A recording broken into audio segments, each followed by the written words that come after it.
What's up, Meta Nerds? This video is all about the Umbaran species. The Umbarans were also known as the Shadow People, who were native to the planet Umbara, which was located deep inside the Ghost Nebula, a part of the expansion region of the galaxy. Your average Umbaran had a height of 1.8 meters, or just under 6 feet, about the same height as a human. And every Umbaran had this pale skin color, with white hair and white eyes.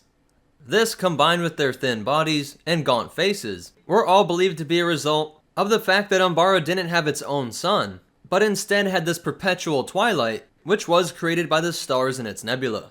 This gave them excellent night vision, and they could also see in the ultraviolet spectrum of light.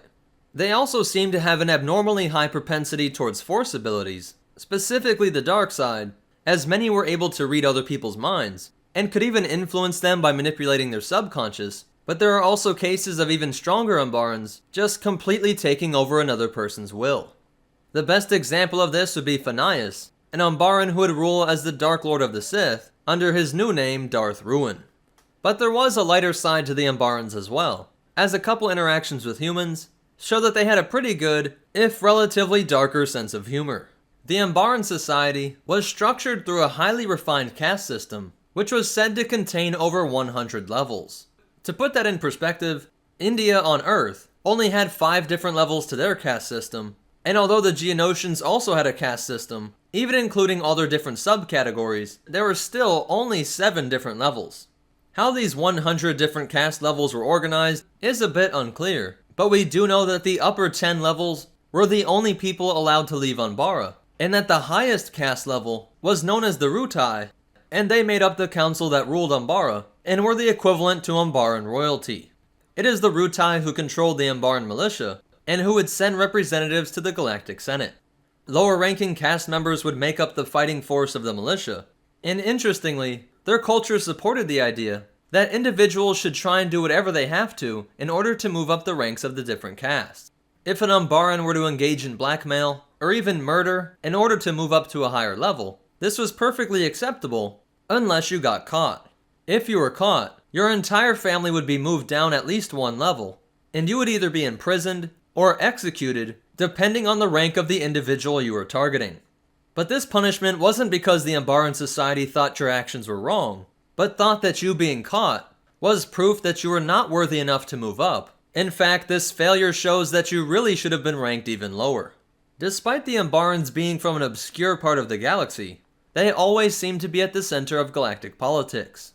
They were involved in the early days of the Old Republic, and it was the Umbaran ex-Jedi Master turned Darth Ruin who kicked off the new Sith Wars, and hundreds of years later, the Force-sensitive Sly Moore, who was particularly strong at mental suggestions, navigated her way through politics, and became one of Emperor Palpatine's most trusted advisors. After the death of Umbaran Senator Mee Deechi, Umbara seceded and became one of the many worlds to join the Confederacy of Independent Systems.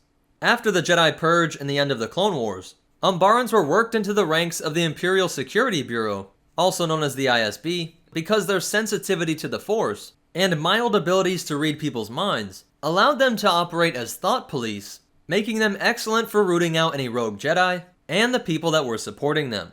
Palpatine liked this program so much that he turned the Umbarans on the ranks of the Empire itself and helped to locate anybody who might have been sympathetic to the Rebel Alliance.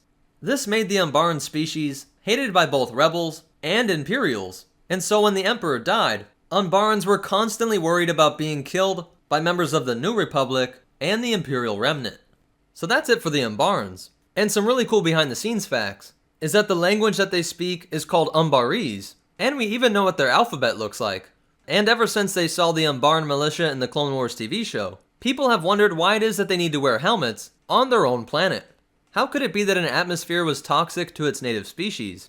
And the answer is that these are just helmets. They don't need to wear them to survive. And what's more is that these helmets actually provide the Umbaran with a mixture of gases that keep them aggressive and improve their reflexes during combat.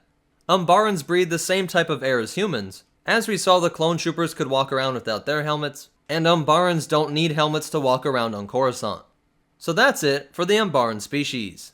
If you liked it, go ahead and hit that like button. And if you want to check out our social media, or ways that you can help support this channel, be sure to check out the description down below. If you want to see more, be sure to hit that subscribe button and hit the bell icon so that you get notifications. But more important than all that, remember, sometimes you can judge a book by its cover, and the Force will be with you. Always.